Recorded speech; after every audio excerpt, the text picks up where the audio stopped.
नमस्कार दोस्तों, आप सभी का स्वागत है हमारे YouTube चैनल एग्जाम स्टडी 94 में। दोस्तों आज है 16 अप्रैल 2024। तो 16 अप्रैल 2024 से संबंधित करंट अफेयर्स के जितने प्रश्न बनते हैं उन सभी को हम आज की इस वीडियो क्लास में डिस्कस करेंगे और साथ साथ प्रश्नों से संबंधित महत्वपूर्ण फैक्ट्स को भी पढ़ते चलेंगे। तो दोस्तों करंट अफेयर्स की सभी प्रश्न पढ़ने के लिए वीडियो को लास्ट तक जरूर देखें और कोई भी प्रश्न मिस ना करें। और दोस्तों यदि आपने हमारे YouTube चैनल एग्जाम स्टडी 94 को भी सब्सक्राइब नहीं किया है तो चैनल को सब्सक्राइब जरूर करें, जिससे प्रतिदिन सुबह 5 बजे करंट अफेयर्स की वीडियो का नोटिफिकेशन आपको मिल जाए। तो शुरू करते हैं आज की क्लास 16 अप्रैल 2024 से संबंधित करंट अफेयर्स। देखते हैं प्रश्न नंबर 1। प्रतिवर्ष विश्व कला दिवस किस दिन मनाया जाता है? तो प्रतिवर्ष विश्व कला दिवस 15 अप्रैल को मनाया जाता है। तो ये विश्व कला दिवस क्यों मनाया जाता है? तो इटली के जाने माने कलाकार लियोनार्डो दा विंची के जन्म दिवस के सम्मान में और विश्व में कला के बारे में जागरूकता फैलाने के लिए प्रतिवर्ष 15 अप्रैल को विश्व कला दिवस मनाया जाता है। तो प्रश्न नंबर 1 का जो राइट ऑप्शन होगा वो होगा डी, 15 अप्रैल। अप्रैल माह के कुछ अन्य दिवस हैं, उन्हें पढ़ लेते हैं। जैसे 1 अप्रैल को उत्कल दिवस मनाया गया, 2 अप्रैल को विश्व ऑटिज्म जागरूकता दिवस मनाया गया, 3 अप्रैल को हिंदी रंगमंच दिवस मनाया गया और 4 अप्रैल को अंतर्राष्ट्रीय खदान जागरूकता दिवस मनाया गया, 5 अप्रैल को राष्ट्रीय समुद्री दिवस मनाया गया और 6 अप्रैल को राष्ट्रीय हस्त निर्मित दिवस मनाया गया, 7 अप्रैल को विश्व स्वास्थ्य दिवस मनाया गया और 9 अप्रैल को CRPF यानी केंद्रीय रिजर्व पुलिस फोर्स शौर्य दिवस मनाया गया, 10 अप्रैल को विश्व होम्योपैथी दिवस मनाया गया और 11 अप्रैल को विश्व पार्किंसन दिवस मनाया गया। अगले देखते हैं 12 अप्रैल को मानव अंतरिक्ष उड़ान का अंतर्राष्ट्रीय दिवस मनाया गया और 13 अप्रैल को जलियांवाला बाग नरसंहार दिवस मनाया गया, 14 अप्रैल को डॉक्टर भीमराव अंबेडकर जन्म दिवस मनाया गया। अगला देखते हैं प्रश्न नंबर 2। हाल ही में हार्वर्ड यूनिवर्सिटी द्वारा किसे south Asian person of the year नामित किया गया है? तो हार्वर्ड यूनिवर्सिटी द्वारा south Asian person of the year नामित किया गया है अवंतिका वंदनपु को। तो प्रश्न नंबर 2 का राइट ऑप्शन होगा सी, अवंतिका वंदनपु। अगला देखते हैं प्रश्न नंबर 3। DRDO और भारतीय सेना ने स्वदेशी मानव portable anti tank guided missile प्रणाली का सफल परीक्षण कहाँ किया है? तो DRDO और भारतीय सेना ने स्वदेशी मानव portable anti tank guided missile प्रणाली का सफल परीक्षण किया है पोखरण, राजस्थान में। तो प्रश्न नंबर 3 का राइट ऑप्शन होगा बी, पोखरण, राजस्थान। अगला देखते हैं प्रश्न नंबर 4। बायजूस इंडिया के CEO कौन थे जिन्होंने हाल ही में अपने पद से इस्तीफा दे दिया है? तो बायजूस इंडिया के CEO कौन थे जिन्होंने हाल ही में अपने पद से इस्तीफा दे दिया है? वो थे अर्जुन मोहन। प्रश्न नंबर 4 का राइट ऑप्शन होगा सी, अर्जुन मोहन। ये है अर्जुन मोहन जिन्होंने हाल ही में बायजूस इंडिया के CEO पद से इस्तीफा दे दिया है। तो प्रश्न नंबर 4 का राइट ऑप्शन होगा सी, अर्जुन मोहन। अगला देखते हैं प्रश्न नंबर 5। अगला देखते हैं प्रश्न नंबर 5। हाल ही में विप्रो ने अपनी अमेरिका वन रणनीतिक बाजार इकाई का CEO किसे नियुक्त किया है? तो विप्रो ने अमेरिका वन रणनीतिक बाजार इकाई का CEO नियुक्त किया है मलय जोशी को। तो ये है मलय जोशी जो अमेरिका वन रणनीतिक बाजार इकाई के CEO नियुक्त किए गए हैं।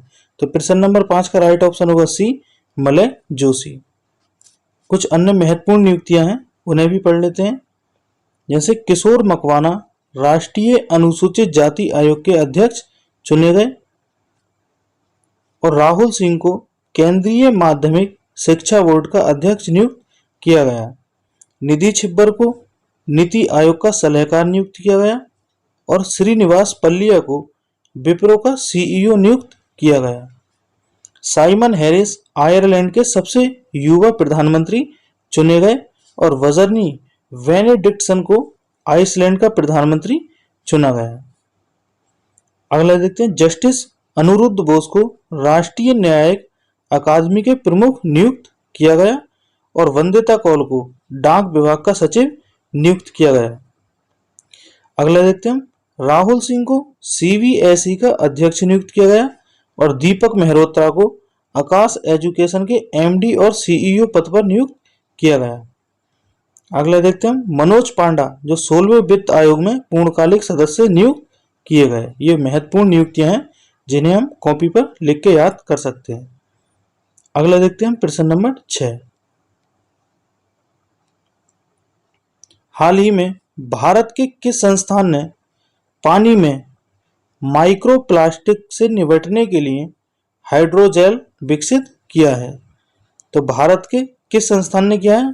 वो किया है IISc बेंगलुरु ने, यानी कि माइक्रोप्लास्टिक से निपटने के लिए हाइड्रोजेल विकसित किया है। तो ये हाइड्रोजेल है क्या?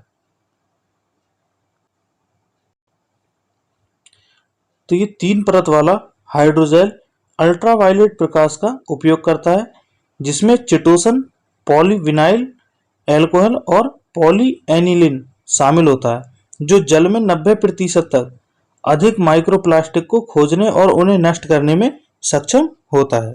तो जो प्रश्न नंबर 6 का राइट ऑप्शन होगा वो होगा डी, IISc बेंगलुरु। अगला देखते हैं प्रश्न नंबर 7। हाल ही में सिंगापुर के प्रधानमंत्री ली सून लुंग के पद छोड़ने के बाद कौन नए प्रधानमंत्री बनेंगे? तो सिंगापुर के प्रधानमंत्री ली सून लुंग के पद छोड़ने के बाद नए प्रधानमंत्री बनेंगे लॉरेंस बोंग।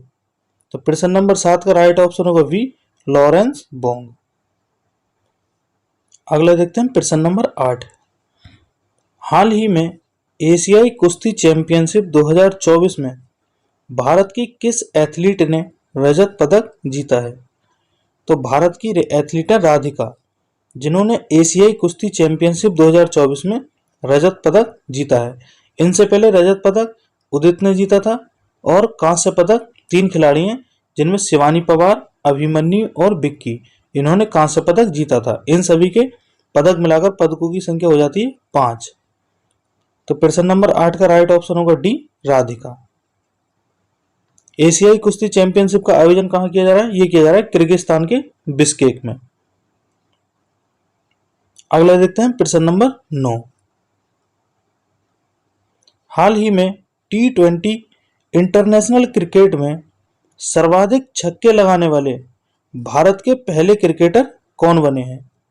तो T20 इंटरनेशनल क्रिकेट में सर्वाधिक छक्के लगाने वाले भारत के पहले क्रिकेटर बने हैं रोहित शर्मा। तो प्रश्न नंबर 9 का राइट ऑप्शन होगा सी, रोहित शर्मा।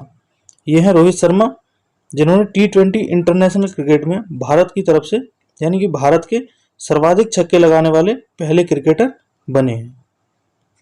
अगला देखते हैं प्रश्न नंबर 10। हाल ही में किसे अमेरिकी राष्ट्रपति के गोल्ड वॉलेंटियर सर्विस अवार्ड से सम्मानित किया गया है? तो अमेरिकी राष्ट्रपति के गोल्ड वॉलंटियर सर्विस अवार्ड से सम्मानित किया गया है लोकेश मुनि को, जो जैन आध्यात्मिक धर्मगुरु हैं। तो प्रश्न नंबर 10 का राइट ऑप्शन होगा वी, लोकेश मुनि। कुछ अन्य पुरस्कार हैं, उन्हें देख लेते हैं। जैसे ममता जी सागर ने अंतर्राष्ट्रीय साहित्य पुरस्कार जीता और जॉर्ज लुकास को कांस फिल्म फेस्टिवल में मानद पाम डी और पुरस्कार प्रदान किया जाएगा। इसरो की चंद्रयान 3 टीम को जॉन एल जैक स्वीगर्ट जूनियर पुरस्कार प्रदान किया गया और यूलिया नवलयाना को जर्मन लोकतंत्र पुरस्कार से सम्मानित किया जाएगा। अगला पॉइंट देखते हैं।